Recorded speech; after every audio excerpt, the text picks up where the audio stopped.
बिस्मिल्लाहिर्रहमानिर्रहीम। आज हम डिस्कस करेंगे पहला editorial crisis to crisis, Zubaida Mustafa ने लिखा है ये।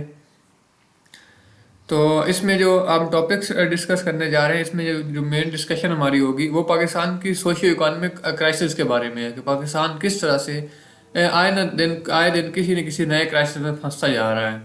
बावजूद इसके कोशिश भी की जा रही है इससे निकलने की, लेकिन फिर भी इससे निकलना मुश्किल नज़र आ रहा है।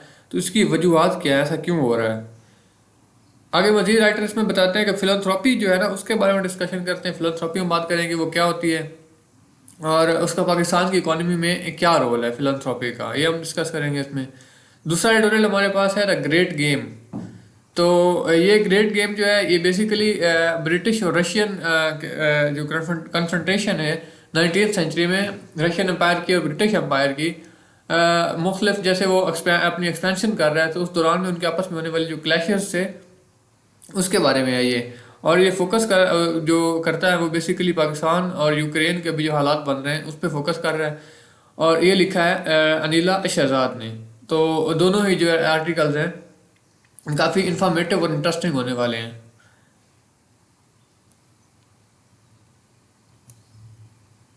हमारे चैनल को सब्सक्राइब करें और लाइक भी हमारी वीडियोस को क्या करें, और जो क्वेश्चन हम पूछते हैं इसमें उसका आंसर जो आप कमेंट्स बॉक्स में ज़रूर दें।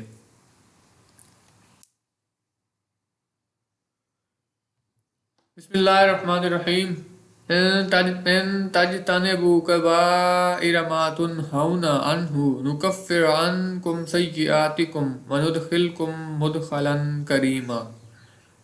अगर तुम उन बड़े बड़े गुनाहों से बचते रहे जिनसे तुम्हें मना किया गया है तो हम तुम्हारी छोटी छोटी बुराइयां माफ़ कर देंगे और तुम्हें बाइज्जत दाखिले की जगह में दाखिल करेंगे। अल्लाह ताला ने अपनी रहमत की वुसअत का यहाँ पे बयान फरमाया है कि अगर हम बड़े गुनाहों से बच जाएं तो अल्लाह ताला छोटे गुनाह जो हैं हमारे वो वैसे ही माफ़ कर देते हैं। हमारी छोटी छोटी जो गलतियाँ कुताही हमसे हो जाती हैं वो हमारी अल्लाह ताला वैसे ही माफ़ कर देते हैं हमारे बड़े गुनाहों से बचने की वजह से। तो मालूम हुआ कि गुनाहों से बचना भी एक नेकी ही है बेसिकली, कि इसकी वजह से आपकी छोटी गुनाह जो है वो बुराइयां जो हैं वो माफ़ हो जाते हैं।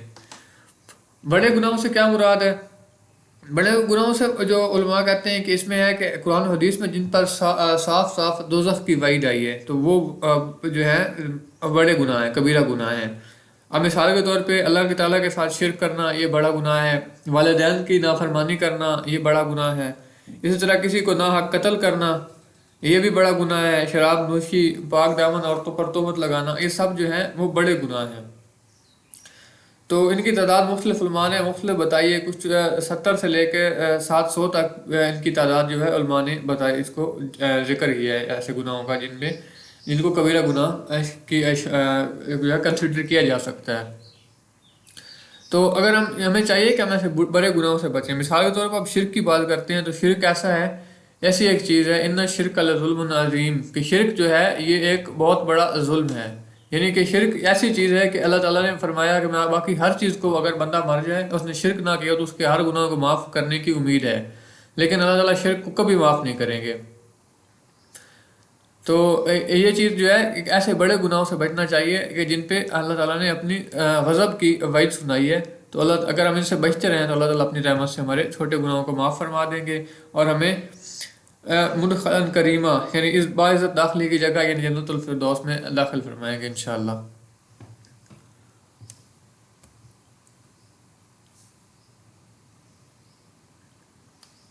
अच्छा, crisis to crisis Zubaida Mustafa ने लिखा है।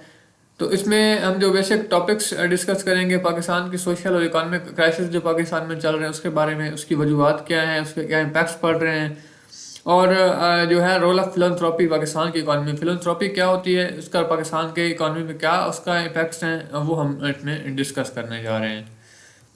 राइट, शुरू करते हैं कि फैज़ अहमद फैज़ से किसी ने पूछा कि जो हमारे कंट्री का जो फ्यूचर है वो क्या होने वाला है। तो उन्होंने कहा था कि it will go just go on and on like this, कि जो जैसे चल रहा है ये वैसे चलता रहेगा, कभी कुछ चेंज नहीं होगा।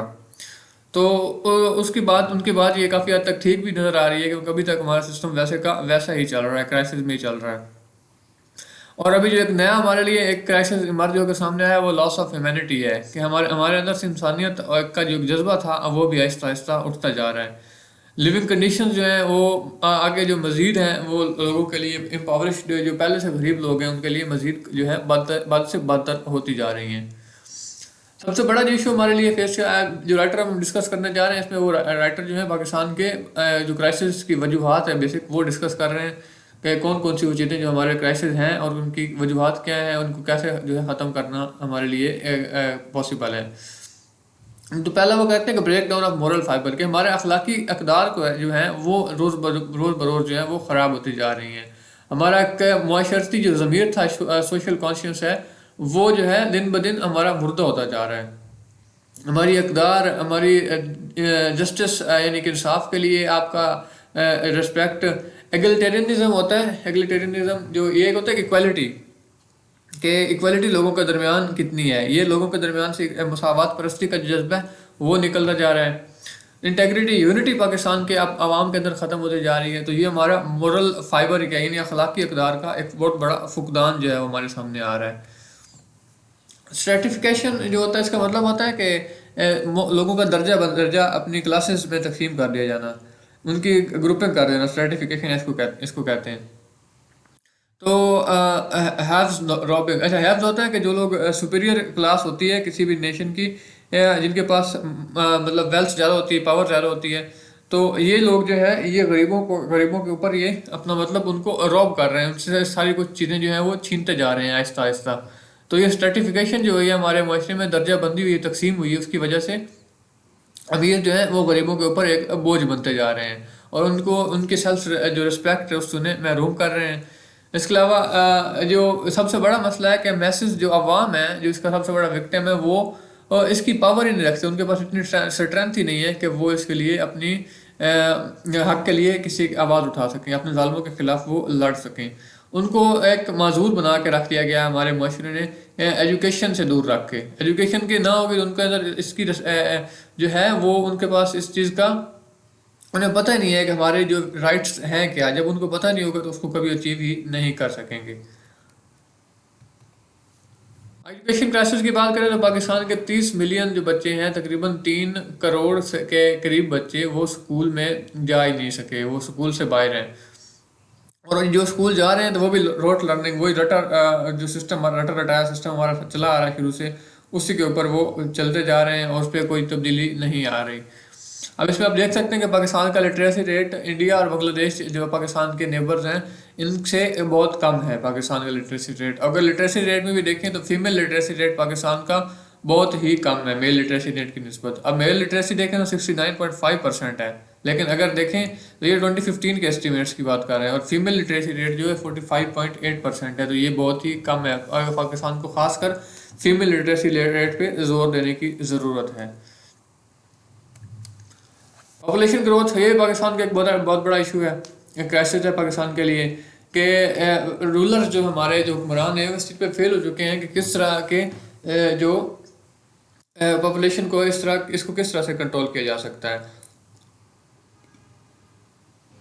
अब इसमें देखें तो बस कंट्रोल के लिए जितनी भी चीज़ें यूज़ होती हैं वो गरीब लोगों के पास अवेलेबल नहीं है, जिसकी वजह से उनकी फैमिलीज जो है दिन ब दिन बढ़ती जा रही है और उनका बोझ उठाना उनके लिए मुश्किल होता जा रहा है। Let's indoctrination. इंडोक्ट्रिनेशन क्या होता है कि लोगों को ऐसे बिलीफ्स पढ़ाए जाते हैं, ऐसी उनको जो है डिस्टॉर्टेड इंटरप्रिटेशन पढ़ाई जाती हैं। हम उनको समझ लें कि रिलीजियस इंटरप्रिटेशन हो गई या किसी भी आइडियोलॉजी की थियोलॉजी की कोई भी इंटरप्रिटेशन है, उसको वो मसख करके उनको पढ़ाया जाता है, डिस्टॉर्टेड पढ़ाया जाता है। जब देख लें अब टेररिस्ट क्या करते हैं, वो भी यही काम करते हैं, इंडोक्ट्रिनेशन करते हैं। वो लोगों को जो डिस्टॉर्टेड इंटरप्रिटेशन होती हैं कुरान मजीद की, दीन इस्लाम की, वो उनको सिखाते हैं और उसकी वजह से उनको बहुत ज़्यादा जो है एक्सट्रीमिस्ट बना के दुनिया के सामने पेश करते हैं। तो यही जो सिस्टम हमारी सोसाइटी में चल रहा है, रिलीजन के हिसाब से देख लें, पॉलिटिक्स में देख लें, तो यही इंडोक्ट्रिनेशन का सीन जो है हमारे लिए एक डिजास्टर के तौर पे सामने आ रहा है। अच्छा, सबसे बड़ा मसला है इलीट कंट्रोल का, कि पाकिस्तान की 1% इलीट आबादी जो है, 1% जो पॉपुलेशन है, वो 99% जो बाकी मैसेज हैं उनको कंट्रोल कर रहे हैं।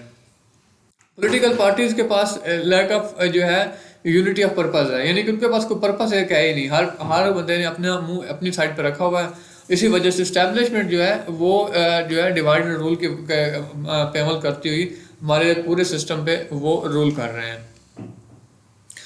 तो जो फोर्स यूज़ होती है तो वो भी सिर्फ उन्हीं के खिलाफ होती है जो कि उसके लिए इनकी अपनी गवर्नमेंट के लिए या अपने इनके सिस्टम के लिए किसी हिसाब से खतरा होते हैं। वो कि अपसेट द एप्पल कार्ट के लिए उनको खतरा। अच्छा, अपसेट द एप्पल कार्ट का मतलब होता है कि किसी भी प्लान को डिस्टर्ब करना, स्टेटस को डिस्टर्ब करना, ये जो है इसको कहते हैं एप्पल कार्ड का अपसेट एप्पल कार्ड। तो जो लोग भी इनके स्टेटस को डिस्टर्ब करने के लिए उठते हैं उनके खिलाफ ये बहुत ज़्यादा फोर्स इस्तेमाल करना शुरू कर देते हैं।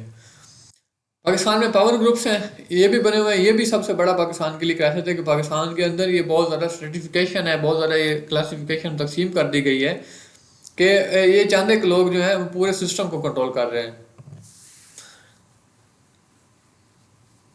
अब देखिए तो इसमें आप देख लें जो पावरफुल मेंबर्स हैं आर्म फोर्सेस के, देख लें ब्यूरोक्रेसी, जुडिशरी, लेजिस्लेचर, इसके अलावा लैंड लॉर्ड्स और लैंड ओनर्स हैं। ये सारे मिलके हमारे सिस्टम के ऊपर ये 1% बनते हैं सारे ये लोग, और ये हमारे 99% हमारी पॉपुलेशन को की जो है कह लें कि डेस्टिनेशन इनके हाथ में रखी हुई है। तो ये लोग जो है इनको इनके लिए ऐसा सिस्टम बनाने की ज़रूरत है कि ये सारी जो है इक्वलिटी पाकिस्तान के अंदर लाई जा सके। टैक्सेशन एक्सपेंडिचर, ये क्या होता है? टैक्सेशन एक्सपेंडिचर होता है कि किसी भी कंट्री का जो चीज़ें मतलब अब टैक्स होता है लोगों के ऊपर, टैक्स उसके ऊपर लागू नहीं किया जाता कि गवर्नमेंट जो है इसकी वजह से इसको गवर्नमेंट को बहुत ज़्यादा नुकसान होता है। कुछ लोग होते हैं उनको एग्जाम्पशन दी जाती हैं, डिडक्शंस दी जाती हैं उनको कि उनको टैक्स ना लग सके। तो ये हमारे लिए एक बहुत ही बड़ा नुकसान है, सेटबैक है हमारी इकॉनमी के लिए। इसके अलावा डिपार्टमेंट्स में देखें तो उनके बजट तो कम होते हैं लेकिन उनका स्टाफ जो है वो बहुत ज़्यादा अमीर होता है। वजह क्या है कि वो अपनी जो वेल्थ है वो इल गॉटन मतलब तरीकों से इल गॉटन होती है, मतलब गलत तरीकों से, रिश्वत से, ब्राइबरी से उन्होंने उसको अचीव किया होता है। और ये आप एजुकेशन, टैक्सेशन, कस्टम, पुलिस, हर डिपार्टमेंट आप इसको चीज़ को देख सकते हैं कि वहाँ पर ये सिस्टम जो है चल रहा है। टैक्सेशन एक्सपेंडिचर की हम बात कर रहे थे, तो ये जो है मतलब इन जिन लोगों पे जो एग्जाम्पशंस हैं जिनको वैल्यू टैक्स उनको लागू तो है वो, लेकिन वो देते नहीं, उनको एग्जाम्प्ट किया गया ऐसे। उस माध्यम में पाकिस्तान को तकरीबन 2.24 ट्रिलियन रुपए का जो है वो नुकसान हुआ है 2022-23 में। और ये पाकिस्तान का जो टोटल रेवेन्यू का जो कलेक्ट हुआ था उसका 1/3 बनता है। तो यानी कि 2.24 ट्रिलियन रुपीज़ है पाकिस्तानी, वो पाकिस्तान को टैक्स देने वाले लोगों को जो लगता है वो देते ही नहीं है। अच्छा, अगर देखें तो इन इदारों के अंदर जो इंस्टीट्यूशन है इनके अंदर मजीद जो आगे सर्टिफिकेशन की हुई है, इनके अंदर मजीद जो है वो क्लासेस बनी हुई हैं। वो किस तरह बनी हुई हैं कि एक जो मतलब देखें तो जो पावरफुल लोग हैं, ऑफिसर जो है वहाँ के, उनके दरमियान और नीचे जो स्टाफ है उनके दरमियान एक बहुत बड़ा गैप है। वहाँ पे जो ऑफिसर को बहुत ज़्यादा जो प्रिविलेजेस दी जाती हैं, और रैंक एंड फाइल कहते हैं स्टाफ के जो नीचे के लोग होते हैं उनको, तो उनको कोई प्रिविलेज हासिल नहीं होती, उनको हमेशा से ही दबा के रखा जाता है। तो हमारी एडमिनिस्ट्रेशन जो है वो उसका निज़ाम इस तरह बनाया गया है कि किसी भी पावर ग्रुप को, जो पीछे हम डिस्कस कर चुके हैं पावर ग्रुप में, इनमें से किसी को भी ये सपोर्ट करने के लिए ये अपना काम बनाया गया हमारा निज़ाम के, इनमें से इन सबको ये जो है वो सपोर्ट करें हमारा निज़ाम को, इस तरह डिज़ाइन इस तरह से किया गया है। जो बाकी आम लोग हैं उनका भी जो हाथ इसमें वो भी अपने अपने हाथ तक वो भी जो है बेईमानियों में, अनस्क्रैपेबल एलिमेंट्स में वो भी पड़े हुए हैं, चीट एक्सप्लॉइट में, जहाँ यहाँ तक इस किसी का हाथ पड़ता है वो अपने काम को जारी रखे हुए हैं। फिलंथ्रॉपी क्या होता है? अच्छा, फिलंथ्रॉपी होता है कि जो लोगों की वेलबींग के लिए काम करना फिलंथ्रॉपी कहलाता है। इसमें अब चैरिटी भी आ जाती है, इंसान दोस्ती के लिए जितने भी काम किए जाते हैं, सोशल वर्क हो गया, वो फिलंथ्रॉपी के अंडर ही आता है। तो पाकिस्तान की जो इकोनॉमिक सिचुएशन बनी हुई है, इसमें जो लोगों का जो भूख से बच रहे हैं, भूखे भूखे नहीं मार रहे, उसकी एक बड़ी वजह फिलंथ्रॉपी भी है। पाकिस्तान सेंटर ऑफ फिलंथ्रॉपी के मुताबिक पाकिस्तानी जो इंडिविजुअल्स हैं वो हर साल तकरीबन 240 बिलियन रुपया जो है वो डोनेट करते हैं फिलंथ्रॉपी की मद में। और कॉरपोरेट सेक्टर जो है वो भी तकरीबन 16.4 बिलियन रुपया जो है वो फिलंथ्रॉपी के लिए जो है डोनेट करते हैं। तो ये जो एक बड़ी जो मिकदार है फिलंथ्रॉपी की, जो ये रकम हासिल होती है, इसके लिए गरीबों की फीडिंग में इस्तेमाल होता है, उनको फूड प्रोवाइड करने में इस्तेमाल होता है। खुद गवर्नमेंट भी इस तरह के इनिशिएटिव ले रही है, जो एनजीओ काम कर रही है उनकी गवर्नमेंट हेल्प करती है ताकि वो लोगों के लिए काम कर सकें। तो हमारे मुल्क में ये तो अल्लाह अल्लाह के शुक्र से इस चीज़ का तो ये चीज़ हो गई है कि पाकिस्तानी अवाम को, पाकिस्तानी लोगों को कम से कम भूख से नहीं मरना पड़ेगा इंशाल्लाह। कि उनके लिए इस तरह की बहुत सी तंजीमें जो हैं वो काम कर रही हैं, और लोगों को मतलब उनको माल नरिश हो सकते हैं, उनकी अच्छी ग़िज़ा नहीं होती, लेकिन कम से कम वो भूखे नहीं सोएंगे इंशाल्लाह। लेकिन ये सारा सिस्टम जो है किसी भी 241 मिलियन लोगों की पॉपुलेशन को चलाने के लिए, 24 करोड़ लोगों की पॉपुलेशन को चलाने के लिए एक आप इस पे फिलंथ्रॉपी पे नहीं चल सकते। आप ये कह लें कि सदक़ात और ज़कात पे आप मुल्क को नहीं चला सकते। और दूसरी बात ये है कि हमारे रूलर्स जो हैं, सो सॉरी टू से कि उनके तो बहुत इस चीज़ के आदी हो चुके हैं कि उनकी आदत बन चुकी है कि बैगिंग बाउल उठाने की, कि वो जो है इस चीज़ के आदी हैं, उनको इससे कोई शर्म नहीं होती। लेकिन जो आम लोग हैं उनके लिए चैरिटी पे जीना उनके लिए बहुत ज़्यादा उनकी सेल्फ इस्टीम को कम करने वाली चीज़ है, और ये ह्यूमन राइट्स की भी बहुत बड़ी वायलेशन है। वोकेबलरी की तरफ आते हैं। क्वाम्स कहते हैं any uneasy feeling of worry, यानी किसी चीज़ का आपको शर्मिंदगी होना, अफसोस होना। फिलंथ्रॉपी कहते हैं किसी की वेलफेयर को प्रमोट करना, इसमें जैसे डोनेशंस वगैरह हो गई, चैरिटी हो गई। अनस्क्रप्लस कहते हैं डिसऑनेस्ट को, बेईमान को। स्ट्रेटिफाइड होता है क्लासिफिकेशन होना, डिवीजन होना, ग्रुप्स में बंट जाना। एफ्लुएंट होता है जिसमें लोगों के पास बहुत ज़्यादा मनी होना, बहुत ज़्यादा पैसा होना। क्वेश्चन है हमारा कि लिटरेसी रेट पाकिस्तान का कितना है? कमेंट्स बॉक्स में लिखना ना भूलें।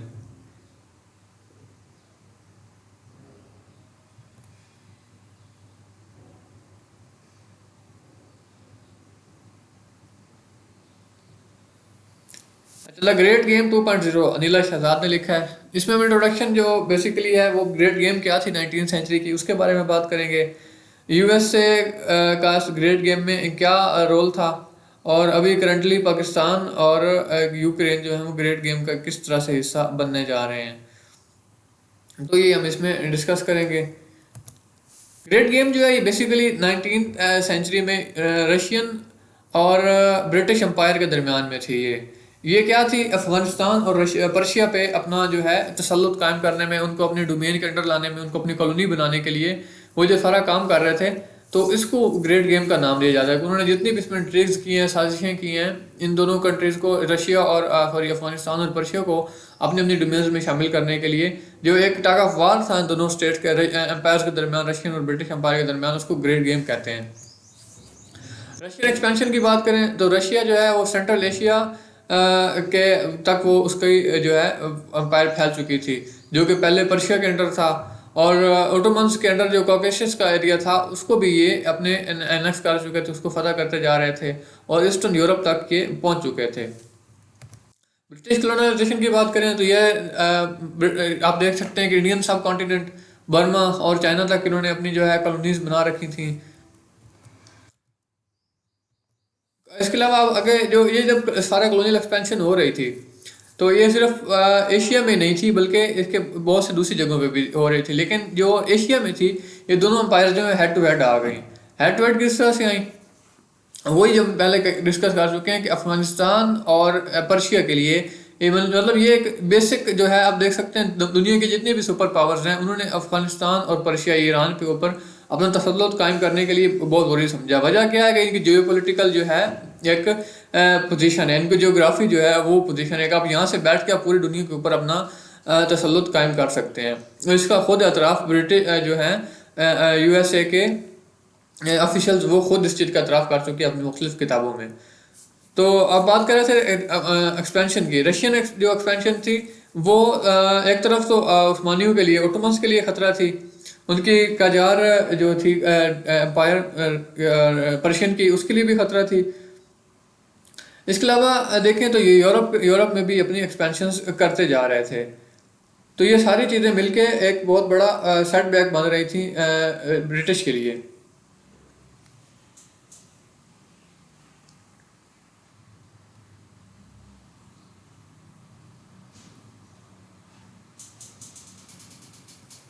कजार डायनेस्टी की बात कर रहे थे, तो ये एक ईरानियन डायनेस्टी थी। मोहम्मद खान जो था उसने, कजार ट्राइब के मोहम्मद खान, उसने ये इसको जो है तकरीब बनाया था 1925 में। इसकी फाइनली जो ये एंड हो गई थी। कैसे एंड हुई है, दिसंबर 1925 में, जब रज़ा शाह पहलवी को, जो एक था ब्रिगेडियर था, ब्रिगेडियर जनरल था पर्शियन कोसैक ब्रिगेड का, उसको इस इंपीरियल स्टेट का नया बादशाह बना दिया गया, नया बादशाह को अब जो है वो बना दिया गया। तो ये एक पर्शियन जो काजार डायनेस्टी थी उसका फाइनली एंड आ गया। अच्छा, ब्रिटिश ने इस सारे जो सूरत हाल जो चल रही थी, रशियन एक्सपेंशन चल रही थी, उसको रोकने के लिए उन्होंने क्या किया, उन्होंने ओटोमन जो के साथ, उस्मानियों के साथ उन्होंने अलायंस बनाया कि वो रशियंस के खिलाफ लड़ें क्राइमिया वार में। क्राइमिया वार में 1853 से 1856 में हुई थी ये 3 साल ये लड़ी गई थी। तो इसमें ब्रिटिश जो है उन्होंने रशिया का साथ दिया, सॉरी ब्रिटिश ने ओटोमन का साथ दिया था ताकि वो ब्रिटिश के खिलाफ लड़ सकें। क्यों इसके बावजूद यानी कि ब्रिटिश आप देखें अपने मफाद के लिए ये किस तरह से उनके साथ काम कर रहे थे, हालांकि इसके जो ब्रिटिश था वो ओटोमन के नॉर्थ अफ्रीका के जो उनके एरियाज थे उन पर ये कब्जा करते जा रहे थे। इसके बावजूद उन्होंने रशिया के को कंटेन करने के लिए ओटोमन का साथ दिया। रशिया वाज एटिंग अप, अच्छा रशिया भी जो है वो पर्शियन प्रोटेक्टोरेट्स थे सेंट्रल एशिया में, उनके ऊपर वो उसको खाता जा रहा था। और लेकिन इसके बावजूद वो जैसे ब्रिटिश जो है ओटोमन्स को खा भी रहे थे, उनका साथ भी दे रहे थे, और रशिया भी जो है वो पर्शिया को खा भी रहा था और उनको साथ भी दे रहा था। इनको अपने अपनी प्रॉक्सिया बनाया हुआ था दोनों कंट्रीज ने, दोनों अंपायर्स ने इनको अपनी प्रॉक्सिया बना के इनके लिए इनको आपस में लड़ा रहे थे। अब अफगानिस्तान की देखें तो जो अफगानिस्तान पे उन्होंने कब्जा करने के लिए पर्शिया को उकसाया, उनको एक गेव अ विंक, उनको मतलब गेव अ विंक को तक इशारा देना कि वो हेरात पे कब्जा करें। तो पर्शिया ने जो है हेरात पे अफगानिस्तान के जो एरियाज थे उन पे 1855 में अटैक कर दिया। तो इसका इसका मकसद क्या था, इसका मकसद था कि ये जो सारा एरिया है वो ब्रिटिश के हाथ में जाने से रुक जाए। तो ये प्रॉक्सियों के तौर पे जो अफगान ब्रिटिश थे वो ओटोमन्स को अपनी प्रॉक्सी के तौर पे इस्तेमाल कर रहे थे, और रशियन जो थे वो पर्शियंस को अपनी प्रॉक्सी के तौर पे इस्तेमाल कर रहे थे। जो ब्रिटिश जो तीन एंग्लो अफगान वार्स के बावजूद जो है वो अफगानिस्तान पे कब्जा करने में कामयाब ना हो सके। ग्रेट गेम्स जो मजीद ये आगे जारी रही इस तरह ये बेसिकली पर्शिया, और जैसे हम बता चुके हैं कि पर्शिया और अफगानिस्तान को हासिल करने के एक स्ट्रगल का नाम ग्रेट गेम था। या कम से कम इन दोनों को बफर जोन के तौर पे मेंटेन किया। बफर जोन क्या होता है कि जहाँ पे न्यूट्रलिटी हो, ना मतलब ना ब्रिटिश की यहाँ पे रूल हो और ना रशियंस का रूल हो, तो उसको बफर जोन कहते थे। तो इसमें उन्होंने क्या किया कि इसको बफर जोन के तौर पे मेंटेन करने के लिए दोनों ने फोर्स किया कि पर्शिया और जो अफगानिस्तान है वो उनके कोर्ट्स के अंदर, उनके जो बादशाहों के कोर्ट्स थे उनके अंदर ये अपने नुमाइंदे बिठा सकें, ताकि उनके अंदर के हालात पे जो है नज़र भी रख सकें और उनको कंट्रोल भी कर सकें। तो बफर जोन लड़ने की बजाय उन्होंने इनको बफर जोन बनाने के लिए काम करना शुरू कर दिया। और इनके दोनों जो कंट्रीज के जो किंग्स थे, अब बात तो सारी उन्हीं की आ रही है ना, किंग्स पे वो इनको अपनी जो है उनके नुमाइंदों को अंदर बैठने की इजाज़त दे रहे थे। तो वो सिर्फ फ्रेंड सीकर थे, वो सिर्फ उन ब्रिटिश और रशिया से हर साल जो है वो सब्सिडीज ले रहे थे और उनको अपनी लॉयल्टीज जो है वो प्रोवाइड कर रहे थे। जो ग्रेट गेम है ऑफिशियली 1895 में ये ख़त्म हुई जब पामीर बाउंड्री कमीशन ने रशिया और अफगानिस्तान के दरमियान एक बाउंड्री जो है परमानेंट बाउंड्री ड्रा कर दी। और 1907 में एंग्लो रशियन कन्वेंशन के में जो पर्शिया था उसको 3 हिस्सों में तकसीम कर दिया गया। जो नॉर्दर्न एरिया था वो रशियन के अंडर चला गया, जो साउथ में था वो ब्रिटिश के अंडर चला गया, और जो सेंट्रल था उसको बफर जोन के तौर पे मेंटेन रखा गया। तमाम साजिशों के बावजूद ये इन दोनों कंट्रीज को अपनी कॉलोनी बनाने में नाकाम हो गए, लेकिन इसके बावजूद ग्रेट गेम जो अभी तक कंक्लूसिव नहीं है। क्यों नहीं है वो हम आगे डिस्कस करते हैं। रशियन क्वीन जो थी उसने 1791 में उसने कहा कि हम जो है अरेबियन सी के वार्म वाटर तक पहुंचना चाहते हैं। 1904 में इंग्लिश जियोग्राफर मैकिंडर ने ये हार्टलैंड थ्योरी पेश की। इस थ्योरी के मुताबिक उन्होंने कहा कि जो रशियन डोमेन है वो सऊदी अरेबिया तक, वो अरेबियन सी तक नहीं पहुंच सकती। इस ख्वाब को उन्होंने अपोज किया इस थ्योरी में, हार्टलैंड थ्योरी में। तो अफगानिस्तान जो है ये हमेशा से जो मेजर पावर है उनके लिए एक बैटल फील्ड के तौर पे काम करता रहा है। वर्ल्ड वार 2 के बाद ब्रिटिश से जो है वो झंडा ले लिया यूएस ने, कि जैसे ब्रिटिश पहले इस पूरी दुनिया पे वो उनका इन्फ्लुएंस था, अब वो इन्फ्लुएंस अब यूएस को हो गया। जिमी कार्टर जो कि अमेरिका का 39th प्रेसिडेंट था, उसने कहा उसके नेशनल सिक्योरिटी एडवाइज़र ज़िंदगी ने अपनी किताब द ग्रेट चेस बोर्ड में लिखा है कि अगली जो बड़ी जंग होगी वो अफगानिस्तान में होगी। और क्यों होगी? क्योंकि जो यूएस है उसको एक जो रीजन है, सेंट्रल एशिया का रीजन है, उसको कंट्रोल करने के लिए, उस पर नज़र रखने के लिए अफगानिस्तान पे जो है वो कब्जे की ज़रूरत है, उस पर अपना मतलब जो होल्ड जमाने की ज़रूरत है, ताकि वो दुनिया के तमाम पॉलिटिकल अफेयर्स पे अपना कंट्रोल रख सके। ब्रिटिश जो है वो क्योंकि वीक हो चुके थे वर्ल्ड वॉर 2 के बाद, तो यूएसएसआर ने, सोवियत यूनियन ने अफगानिस्तान पे अटैक कर दिया। तो आप उसके बारे में जानते हैं कि उसके बाद यूएस और ब्रिटेन ने जो है मुजाहिदीन जो थे उनका साथ दिया, और पाकिस्तान की जो है मिलिट्री ने भी उनका काफ़ी साथ दिया, और वहाँ से यूएसएसआर को शिकस्त हुई, डिफीट हुई वहाँ पे। लेकिन अब वो उनके निकलने के बाद आप देख सकते हैं कि 9/11 के बाद यूएस ने वहाँ पे अटैक कर दिया और अफगानिस्तान में जो है वो लड़ाई छेड़ दी। लेकिन क्या अभी भी ग्रेट गेम जो है वो ओवर हो गई है? तो ईरान जो है वो रज़ा शाह पहलवी के निकलने तक, आयतुल्लाह ख़ामनेई के आने तक ब्रिटिश इन्फ्लुएंस के अंडर रहा, उसके बाद से वो इससे ख़त्म हो गया। तो ब्रिटिश ईरान से निकल गए, यूएस अफगानिस्तान से निकल गया, तो गेम गेम जो है ग्रेट गेम क्या वो ख़त्म हो गई है? क्या यूएस और उसके एलिज जो है वो सेंट्रल एशिया और ईस्टर्न यूरोप के ख्वाब देखना वो छोड़ चुके हैं? या रशिया जो है वो वार्म वाटर्स जो है सऊदी अरेबियन सी तक पहुंचने के उसका जो ख्वाब था वो भूल चुका है? तो क्या ऐसा वाकई हो चुका कि ग्रेट गेम ओवर है? तो ग्रेट गेम जो है बेसिकली ओवर नहीं हुई, बल्कि अभी ग्रेट गेम जो है 2.0, जैसे राइटर ने कहा कि ग्रेट ग्रेट गेम 2 जो है वो शुरू होने वाली है।